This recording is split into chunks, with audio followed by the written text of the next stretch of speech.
pues, queridos hermanos, proseguimos esta última clase en la que voy a explicar los textos hebreos del Antiguo Testamento y el texto griego del Nuevo Testamento.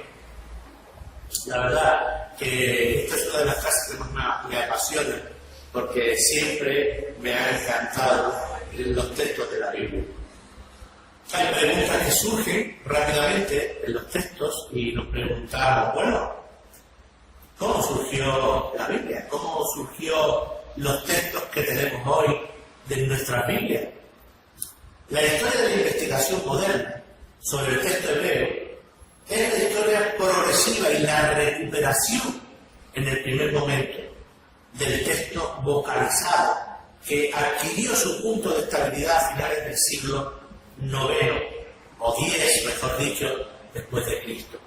Seguidamente, el texto consonántico, que quedó fijado a finales del siglo I después de Cristo, que finalmente los textos conocidos en los siglos III y II antes de Cristo, antes y después de las versiones de la Biblia griega que iremos anotando. Explico para situarlo. El texto hebreo en un primer momento no tiene vocales, no existen las vocales, sino que se preguntarán ustedes ahora, ¿y cómo leían el texto hebreo los hebreos?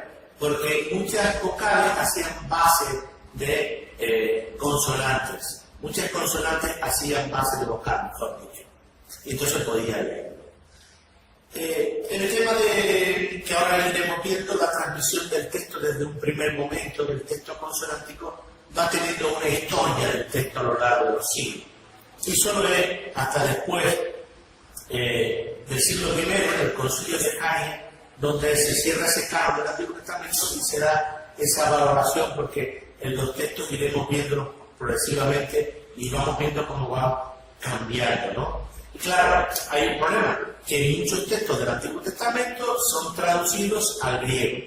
De ahí la versión de Septuaginta y luego más adelante Simarco y otras más versiones que veremos a continuación. La transmisión de la Biblia. Antes de la invención de la imprenta, cada copia de un libro del Testamento del Nuevo del Antiguo Testamento era hecha a mano. Y eso mostraba un proceso lento, costoso y que no siempre era seguro. Surgió una clase de profesional, de los escribas, que llevaban a cabo esta tarea tan ardua, ¿no? Los materiales primarios, prácticamente, para la escritura del papiro, los pergaminos, e incluso materiales como tablilla de arcilla, piedras, huesos, maderas, metales y metales como el cobre y otros muchos más. Por ejemplo, hay un manuscrito de cobre en Qumran descubierto, eso por dar un dato. Bueno, en el Antiguo Testamento hay 4 fuentes importantes de estudio para delinear la transmisión del texto del Antiguo Testamento. El texto hebreo, el texto griego, los textos de Qumran y otras traducciones como hemos dicho del griego, ¿no? Que se traducen del hebreo al griego para tener. Antes del descubrimiento de Qumran en el año 47, el texto hebreo conocido como más antiguo era el manuscrito de los profetas del Cairo o el Códice del Cairo, fechado del 895, aunque esta copia tenía más de 1000 años. Está fechada muchas generaciones después de los escritos originales de los profetas. Digo que el manuscrito de esto es posterior a los profetas, mucho más, pero es lo más antiguo antes de los descubrimientos del Qumran que tenía, fechado en el 895 en la época de Cristo, es decir, desde el comienzo de Jesucristo, en el año 895 de nuestra era. Los descubrimientos del Qumran, del Mar Muerto, ¿son importantes? Pues sí. ¿Por qué? Bueno, porque en la comunidad de Qumran, que es en el Mar Muerto, vivían unas personas con una comunidad que los señores que vivían ahí se llamaban escénicos. Y ahí había una biblioteca que ellos tenían, donde estudiaban, ¿no? Y esta comunidad africana entre el 130 antes de Jesucristo y el 70 después de Jesucristo, vemos como tenían un rollo de Isaías del siglo II antes de Cristo, ya escrito en su biblioteca. Esto ha hecho que aquellos libros como antiguos que hemos visto, en el 800 y pico, pues cerca de 300 años anteriores que existía el rollo del manuscrito de Isaías en la comunidad de Qumran. Cuando se descubre todo esto, ¿qué es lo que ocurre? Que compara, pues ¿por qué? Porque en la biblioteca pues estaban todos los escritos excepto el libro de Esther. Y claro, esto le da fiabilidad al texto bíblico. ¿Qué es lo que hace? Que al comparar los textos de Qumran de mucho antes que viniera Jesucristo, el año 130 antes de Jesucristo, y hasta el 70 después de Jesucristo, hay un baremo donde estaba la comunidad. Y claro, tenían su biblioteca y ellos compararon los textos que habían recibido, que teníamos, con estos anteriores al descubrimiento de 1947. Entonces compara y ve que lo que dicen los textos hay un mínimo comparado de errores prácticamente ortográficos, pero no del contenido del texto bíblico. Y eso le da fiabilidad a los manuscritos que tenemos. Las escrituras, la parte más antigua del Antiguo Testamento, fueron escritas probablemente por una escritura fenicia de hebreo, del hebreo antiguo. Sí, el hebreo viene prácticamente de ahí, del diálogo con el fenicio, y se va desarrollando, ¿no? Esa escritura fue empleada en un alfabeto en el cual los escritos se redujo a una combinación de 20 símbolos. Los escritos que previamente había empleado hacía miles de años en la pictografía, es decir, los dibujos, como por ejemplo los jeroglíficos egipcios que tenían pictografía, pero en el siglo IV antes de Jesucristo la escritura hebrea antigua dejó paso a la escritura cuadrada de origen asirio. La escritura cuadrada es el hebreo como hoy lo vemos en nuestras Biblias hebraicas, que es asimétrica cuadrada. La escritura cuadrada hebrea sin marcas o puntos vocales han continuado para el uso del Antiguo Testamento hebraico, que leemos incluso, lo que pasa es que más adelante se le añade la vocal, ¿no? La destrucción de Antioquía de manuscritos antes de la Revolución Macabea en el 167, los asirios habían destruido la mayoría de los manuscritos existentes del Antiguo Testamento. Antíoco Epífanes, rey sirio, en el año 165 al 163, intentó de abolir la religión judía, destruyendo sus escritos y su adoración.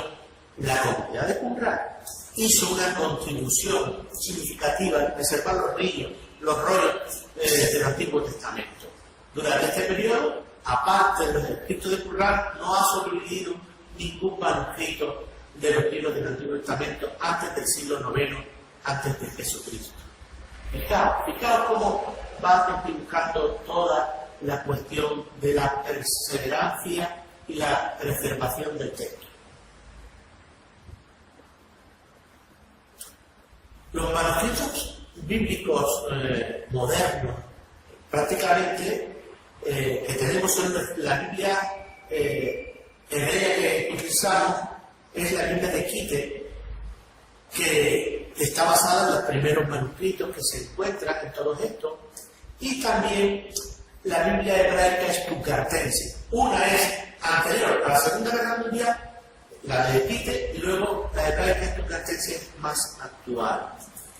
¿Qué es lo que hacen con esta Biblia? Poner con todos los manuscritos y todo al día, para que tengamos fiabilidad en el texto.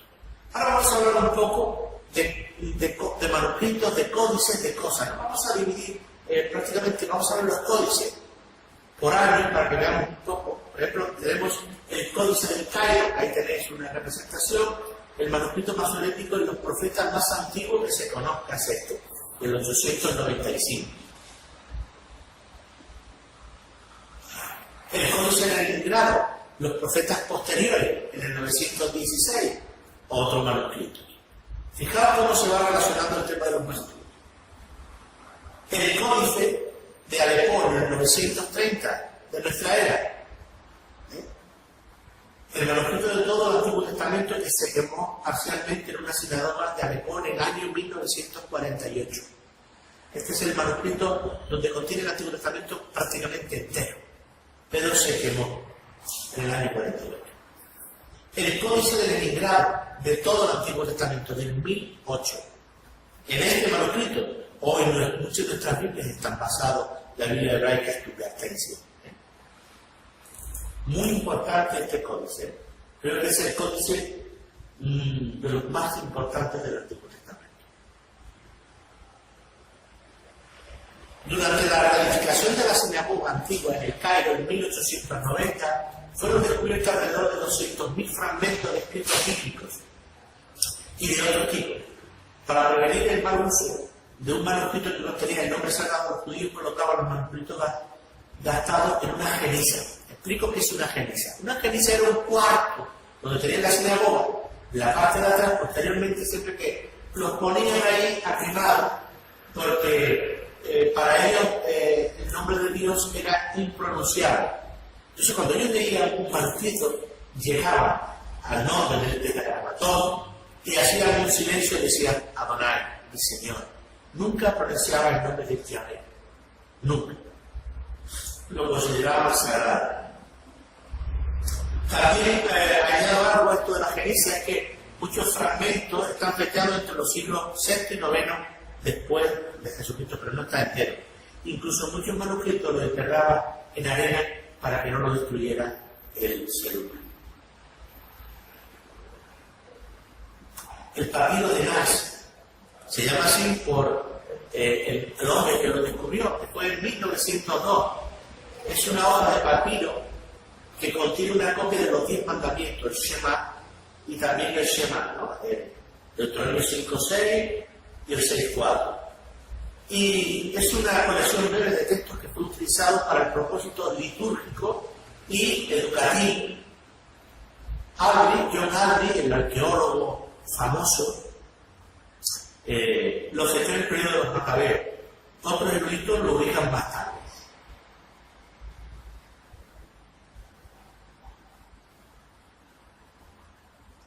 Los descubrimientos del Mar Muerto han producido fragmentos valiosos en los libros del Antiguo Testamento.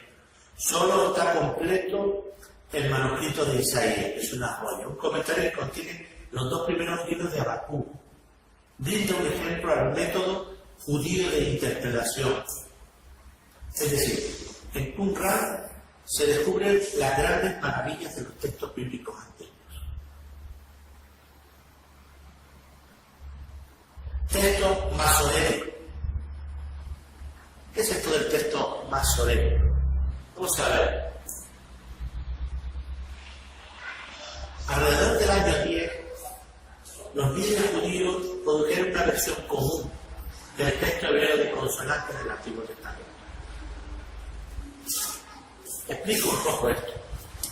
Cuando se escribe el texto bíblico, hay muchas personas que escriben, pero llega un momento en el año 10 que hacen un modelo estándar del texto hebreo antiguo. Hacen un modelo estándar y que las generaciones subsecuentes de editores le insertan una gran cantidad de signos para guiar a los lectores en la sinagoga, en la pronunciación correcta de los escritos sagrados. Estas ediciones incluyen marcas de puntuación y signos vocales y se colocan notas al margen y el comienzo y el fin de los manuscritos. Los escribas judíos que hicieron este trabajo fueron llamados masoretas, derivados de la palabra masora, que significa tradición. Explico un poco sobre el establecimiento de los escribas masoretas que llevaban esto. Cuando un escriba de estos no era cualquiera, era una persona, un gran erudito. Y que, queridos hermanos, ellos arreglaron de tal manera el texto que, ¿qué no le ocurre? Pues que tienen un gran problema. Ellos, por ejemplo, no tocan el texto bíblico. Entonces, ustedes habéis escuchado la palabra masora. Masora significa la traducción del texto bíblico y existen varios modelos de masora. Masora Pamba, masora Magna y Masora Gedolá, e incluso habrá otras más. Una que viene al margen del texto, otra debajo del texto y otra al final del capítulo del texto. Y ellos no tocaban el texto bíblico, sino ellos ponían un redondel, por ejemplo, una palabra, y ponían al margen. Esto posiblemente fuera una L en vez de una M, por ejemplo, porque a lo mejor se equivocó y no se dio cuenta, pero como ellos no tocaban el texto, lo ponían. Incluso interpolaciones, cualquier cosa, lo anotaban al margen y ponían la tradición del texto. Eso eran los masonetas, aquellos que cuidaban, que incluso cuidaban muy bien todo esto.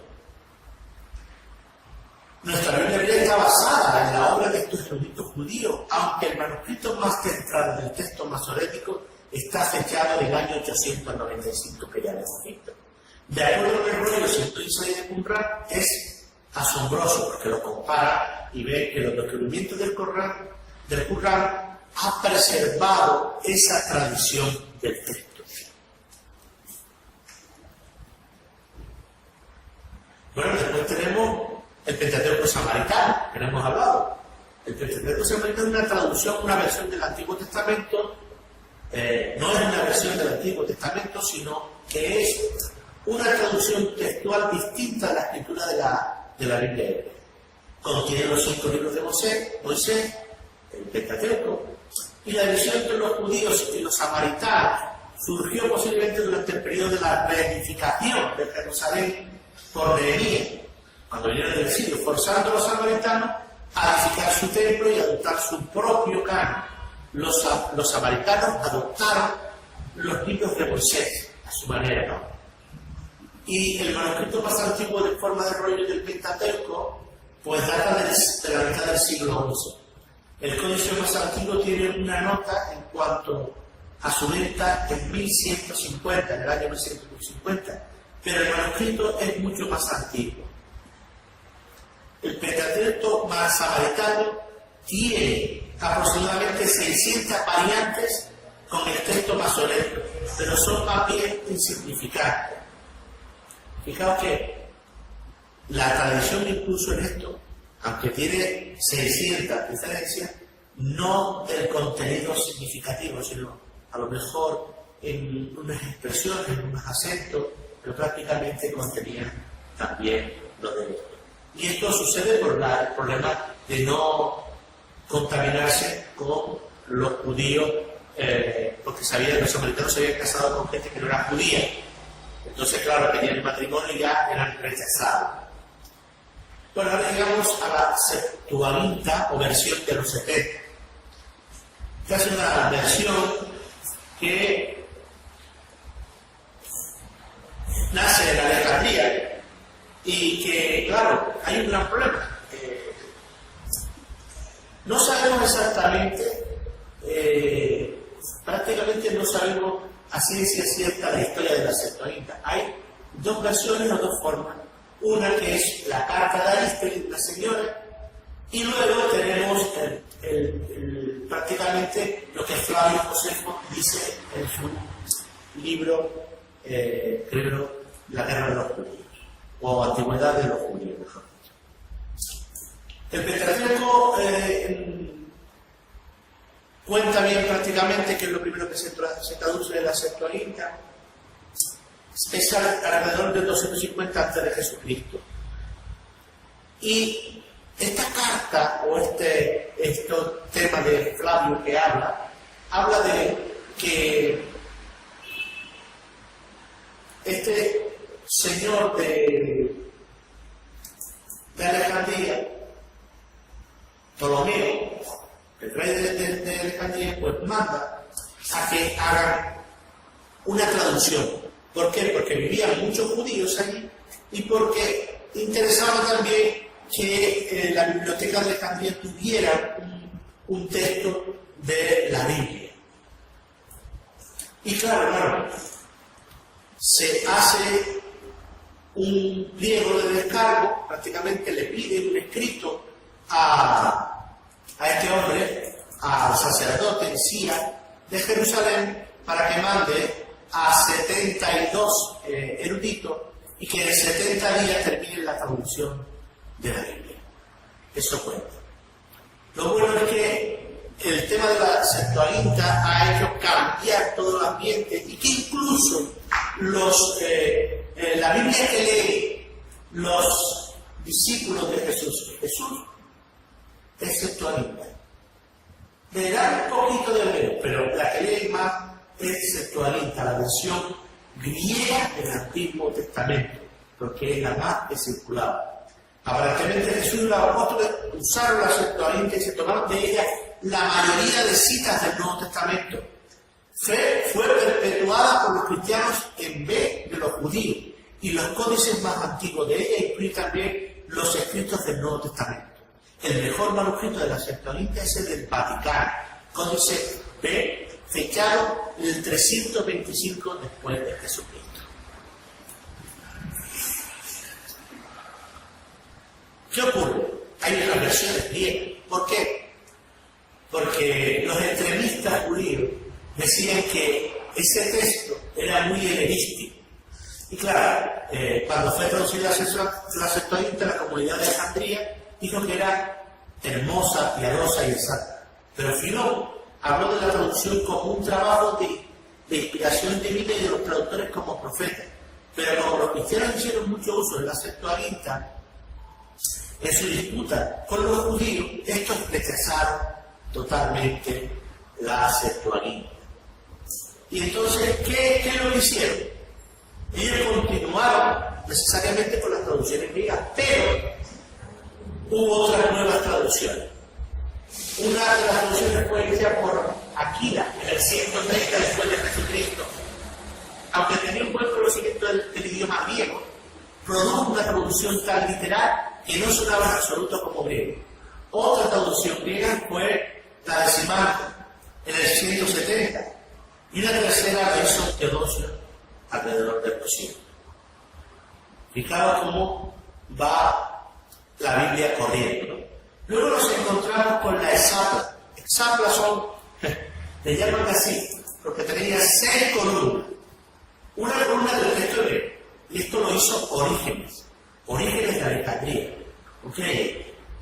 Padre de la Iglesia. El texto hebreo de letra griega transliterada, el texto griego de Aquila, el texto griego de Simaco, la Septuaginta y el texto griego de Teodosio. El arreglo de estos textos hechos por Orígenes está basado en la hipótesis de que el texto es el original seguido por las palabras griegas literales y de una transliteración y de la traducción literal de Aquila. Van buscando la originalidad de los textos bíblicos. Bueno, el judaísmo policílico, el arameo reemplazó al hebreo como idioma hablado y llegó a ser necesario traducir la Biblia hebrea al arameo en los cultos de la sinagoga.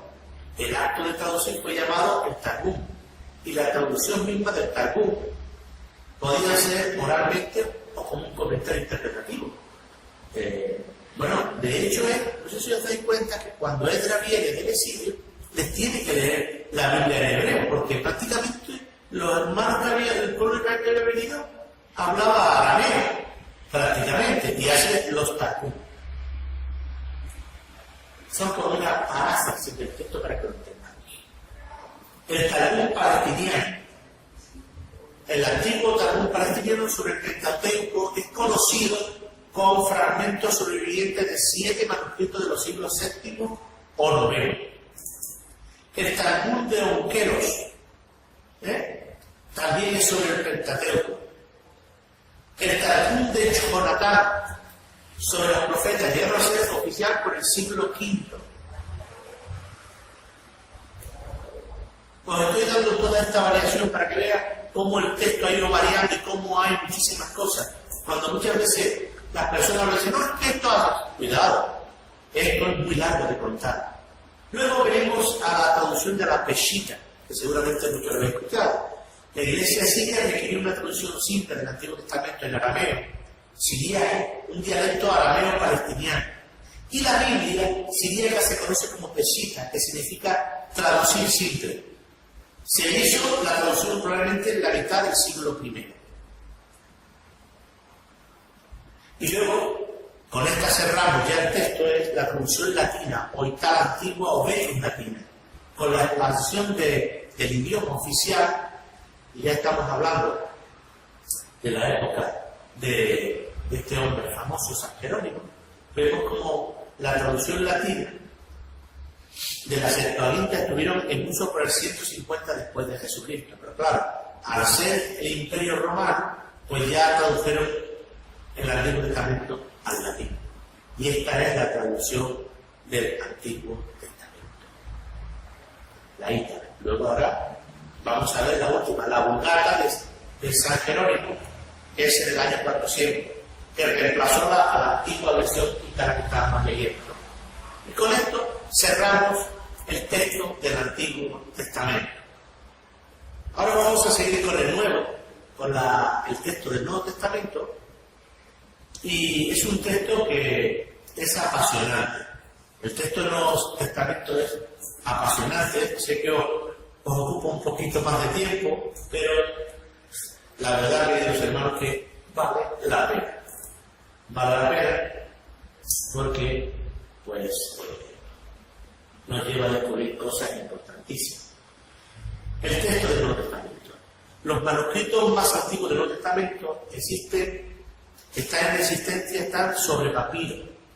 Después del siglo IV, prácticamente todos los manuscritos están sobre pergamino. Es decir, desde el siglo I hasta el siglo IV existen los papiros, que son, recordad lo que son los papiros. Los papiros son aquellos libros, el material que está hecho con aquella planta de Egipto que se cogía y se abría y se escribía sobre ella. El papiro es esto. Y luego el pergamino era aquello que se enrollaba, ¿verdad? Un pergamino que se abría, ¿no?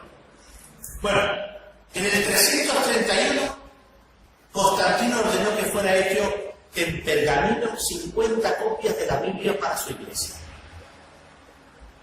Y estamos en el siglo IV, que ahora veremos más adecuado. La transmisión del Nuevo Testamento antiguo se divide en el material sobre el que está escrito en dos periodos de manuscritos. Manuscritos en papiro del siglo II y III y manuscritos en pergamino del siglo IV al IX. Vamos a ver algunos manuscritos importantes. Saltaremos algunos para que no sea tan largo. Manuscritos en papiro, el P52, un fragmento del papiro de 6 por 8 centímetros que contiene unos pocos versículos del cuarto evangelio. Es la copia más antigua de la porción del Nuevo Testamento que se conoce. La fecha probablemente es entre el 117 y 138 después de Jesucristo. Esto es uno de los manuscritos importantísimos, queridos hermanos. Luego tenemos el P45, el P46, el P47. Bueno, en 1930 y el 31 el señor Chesterton Beatty, no pronuncio bien mi inglés, perdonadme, de Londres compró importantes papiros bíblicos que contenían la mayoría de los evangelios y los hechos, las epístolas paulinas y el Apocalipsis. Los papiros están ahora en el Museo Beatty, cerca de Dublín, y contienen 30 hojas de códice de papiro, 2 de Mateo, 2 de Juan, 6 de Marcos, 7 de Lucas, 13 de Hechos, etc. Vemos como la confirmación del texto a lo largo de la historia, Dios se dibuja en todo el texto bíblico y su palabra y contenido sigue adelante. Originalmente el códice consistió en alrededor de 220 hojas y se ha fechado entre el 200 y el 250 después de Jesucristo. Estamos hablando del P45. Luego, el P46 comprende 86 hojas. El P47, 10 hojas ligeramente mutiladas. Un códice del libro de Apocalipsis. En fin, hay muchos datos que hablar sobre los códices. Después, el P66, el P72 y el 75 de la biblioteca de Montpellier en Ginebra. Compró una colección de papiros incluyendo textos cópticos de Egipto, del idioma de Egipto, y griego.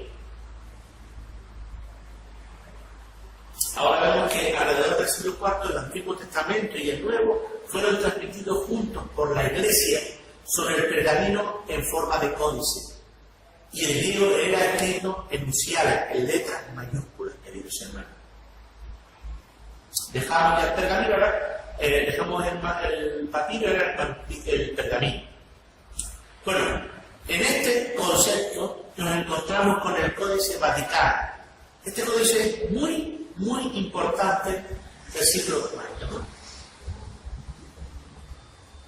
Es del siglo IV, el 325, y uno de los monumentos más valiosos de todos los de la Biblia griega.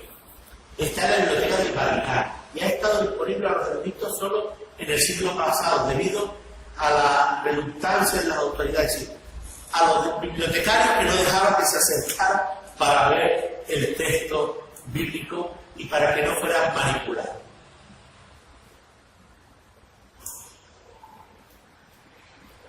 El códice sinaítico, bonito este códice, es muy importante. Vaticano, sinaítico, son muy importantes. Este códice fue escrito en el siglo IV, un poco después del Códice del Vaticano. Fue rescatado en el monasterio de Santa Catalina en el monte de Sinaí por un personaje llamado Tischendorf en 1859. Mientras visitaba el monasterio, vio hojas de pergamino en un canasto de basura. Estas eran parte de una copia de una versión de la Septuaginta del Antiguo Testamento, escrito en unciales, en mayúsculas. Y después de recuperar 43 hojas del canasto, un monje comentó casualmente que ya había sido quemado 2 canastos más de espirojas semejantes a esta. Durante su tercer viaje al monasterio, él fue capaz de tomar un códice y contener una copia completa y conocida del Nuevo Testamento griego y de la mayoría del Antiguo Testamento escrita en mayúsculas.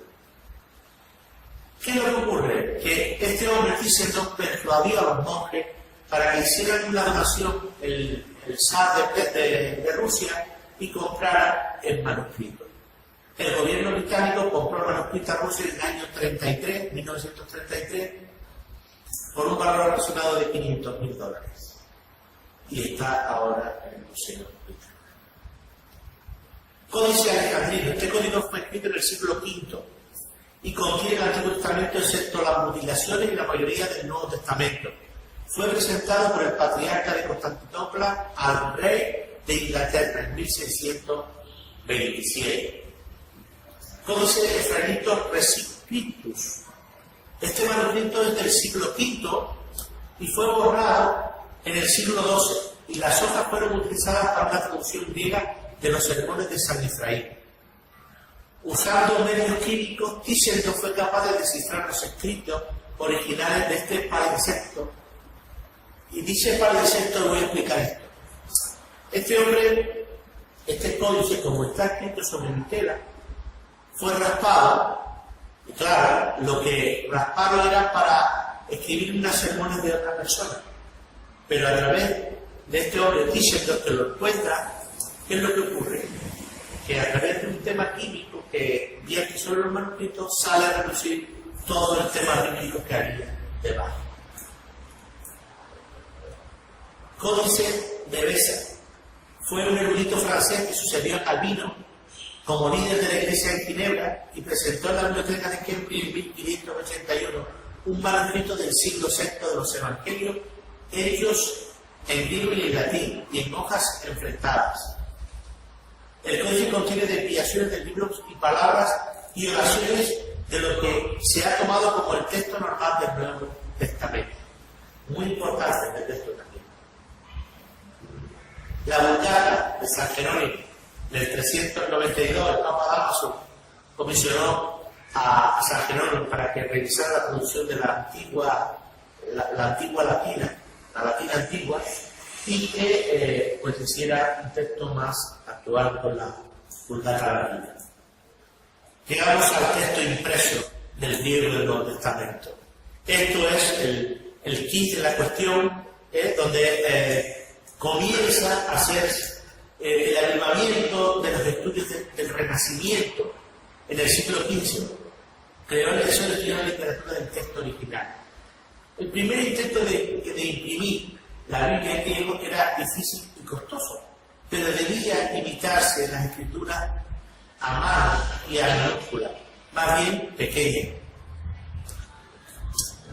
¿Qué pasa? Que, claro, la forma alternativa de la letra, como muchas combinaciones de dos o más letras, resultaba posiblemente más de 200 caracteres. Eso hacía que se necesitara un gran códice para escribir y para poder reflejar. En 1502, el cardenal Jiménez Cisneros planteó hacer una traducción, una Biblia políglota en muchos idiomas, en la cual la edición del Nuevo Testamento impreso en 1514 contenía el texto hebreo, arameo, griego y latino en columnas paralelas. Y aquí ahora llegamos al pie de la cuestión. Un impresor suizo llamado Fromberg contrató los servicios del erudito humanista Erasmo de Rotterdam en 1515 para preparar una edición del Nuevo Testamento griego. Fue publicada 7 meses después, en marzo de 1516. Explico un poco esto. Mire, hermano, cuando Erasmo toma el texto, este guante de poder traducir el Nuevo Testamento griego, ¿qué es lo que hace? Coger manuscritos. Va a un monasterio cercano y empieza a hacer los manuscritos. El hombre se ve muy apurado porque tenía que presentar esta traducción antes que el cardenal Cisneros, que hemos dicho, sacara la políglota complutense. ¿Por qué? Porque tendría más audiencia, porque era el primer texto que había traducido, ¿no? Que es el texto recibido, y que es un texto que en su primer momento tuvo muchos problemas. Problemas porque este hermano no encontró manuscritos, por ejemplo, del Apocalipsis, tuvo que traducir en latín. Hubo muchos problemas porque los 12 manuscritos que utilizaba era lo mejor que tenía aquel entonces, pero no había una gran capacidad de crítica textual dentro de ellos, sino que era muy ameno. Por lo tanto, queridos hermanos, Erasmo empieza a trabajar en ella y se encontró que al final traduce muchas cosas de la Vulgata latina porque no tiene los manuscritos en griego.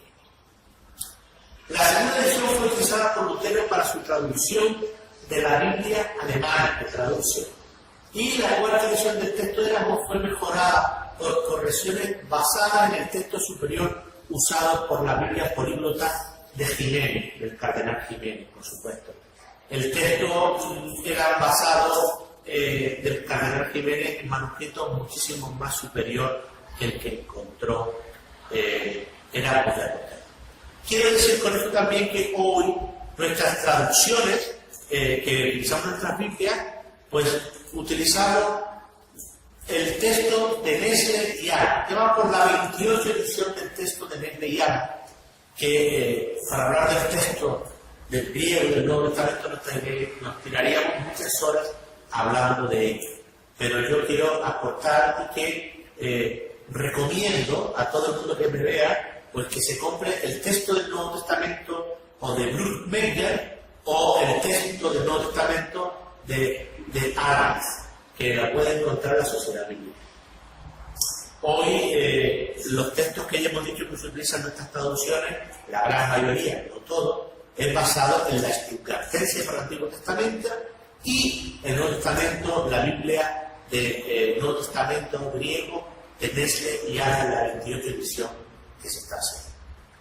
Dando un paso más adelante, nos encontramos con las traducciones de la Biblia al castellano. La Biblia va corriendo y van descubriendo cosas. ¿Qué va descubriendo?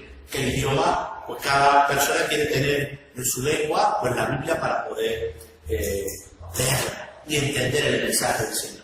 La primera referencia que tenemos a la Biblia en castellano es la Biblia del pueblo que Jaime de Aragón, fechada en el 1223, entrega ejemplares al obispo de la diócesis, quien debe quemarla, dice, porque claro, una traducción de la Biblia tiene que ser, y el rey, pues, hace el tema de el primer edicto en contra de la Biblia que estaba circulando por aquel entonces.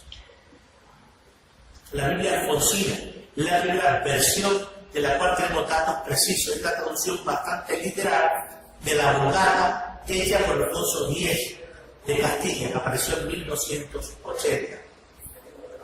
La Biblia de la Casa del Alba es la traducción del Antiguo Testamento hecha por el rabino Moisés Arragel en 1430. La Biblia de Ferrara, la Biblia por haber sido hecha por judíos desterrados en Ferrara, en Italia, que salió en 1553. Y como último colofón, no podía faltar nuestra reina y Valera, casi no de reina y Cipriana de Valera, que es la Biblia que utiliza la Iglesia Evangélica Protestante en España, ¿no? La ciudad de Reina publicó en Basilea en 1569 la versión de la Biblia en castellano que había de ser la mejor conocida entre el mundo de habla española hasta el día de hoy. Claro, siempre arreglando el mensaje, el lenguaje cada 25 años, pues se modera el lenguaje. Y la primera Biblia castellana completa, traducida en los plurales del hebreo y del griego, fue realizada por Cipriano de Valera y su versión del Nuevo Testamento salió en 1596. La Biblia completa fue publicada en 1602 y ha pasado muchas versiones, las más recientes, pues creo que en el 2000 y algo, ¿no? Pero estas versiones basadas en el texto recibido, el texto receptus de Heraclio de Rotterdam, siendo todavía para el mundo evangélico la más preferida. Bueno, hemos terminado aquí el curso. Les doy muchas gracias por haberme aguantado, queridos hermanos, por estar tiempo aquí. Y les vuelvo a decir dos cosas antes de terminar. Decir que si siguen nuestros vídeos, por favor, suscríbanse, que no cuesta nada dar una campanilla y al otro para que reciban, porque vamos a estar haciendo cursos. Y también anunciar nuevamente que mi correo para ponerse en contacto conmigo es mundobíblico, en minúscula, @gmx.com. Y por último, decirles también, darle las gracias a la Iglesia y al hermano pastor que le da al final, que si quieren ampliar, esto solamente es un sándwich. Hay un centro de estudio que se llama el SEIDI, ya lo he dicho. Pueden verlo en su página web, que tiene una página web, y también el apartado de correo es el 967 Santa Cruz de Tenerife, y también tiene su página que pueden contactar con ellos. Tienen profesores magníficos y es de una calidad muy grande. Un abrazo fraternal en Cristo y que Dios los bendiga. Amén.